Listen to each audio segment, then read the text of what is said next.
İsraildə Xan Yurdu yaylağında keçirilən Milli Yaylaq Festivalından vlog hazırlamışam. Bu festival artıq 5-ci ildir ki, ölkəmizdə keçirilir. Dostlar, biz bura nənəm, xalam uşaqları ilə birlikdə gəlmişik. Burada olmaq həqiqətən çox maraqlıdır. Yaylaq qədim xalqımızın həyat tərzinin bir hissəsi olub. Yay aylarında insanlar sərin dağlara köçər, heyvandarlıqla məşğul olar, milli adət-ənənələrini yaşadırdılar. Milli Yaylaq Festivalı da bu gözəl ənənəni bizim kimi uşaqlara və gənclərə tanıtmaq və yaşatmaq məqsədi daşıyır.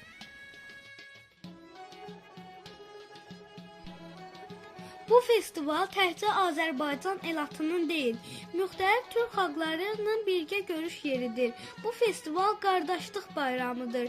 Çünki burada Azərbaycanlılarla bərabər türklər, qırğızlar, qazaxlar, özbəklər, uyğurlar, türkmənlər və başqa türk xalqların nümayəndələri öz mədəniyyətini nümayiş etdirirlər.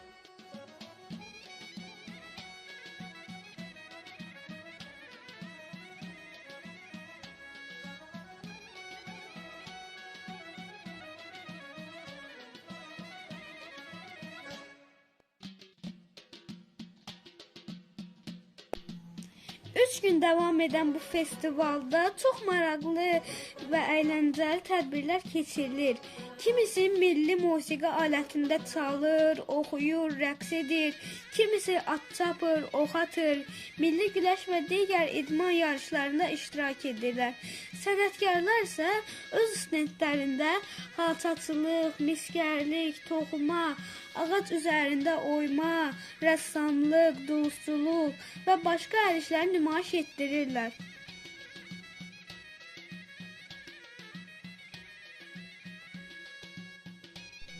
Festival ərazisində bir-birindən gözəl və fərqli alaçıqlar qurulub. Hər alaçıqda ayrı bir xalqın mədəniyyəti, milli geyimləri, yeməkləri təqdim olunur. Elə bil ki, bir gündə bütün türk dünyasını gəzirsən. Biz yaylaq ərazisində doyunca əyləndik. Çərpələng uçurduq, ata mindik, ox atdıq, çuval yarışında iştirak etdik, kəndirdatma oynadıq və çox gözəl vaxt keçirdik.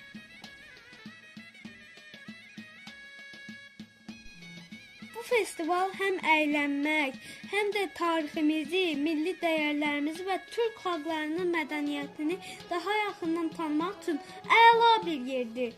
Festival hər il iyul-avqust aylarında keçirilir. Əgər sizin də bu festivala gəlmək fürsətiniz olsa, mütləq gəlin. İnanıram ki, siz də çox bəyənəcəksiniz. Vloqum xoşunuza gəlsə, bəyənməyi, kanalıma abunə olmağı, yeni vloqlarım üçün zəng işarəsini aktiv etməyi unutmayın. Yeni vloqlarda görüşmək ümidi ilə salamat qalın dostlar.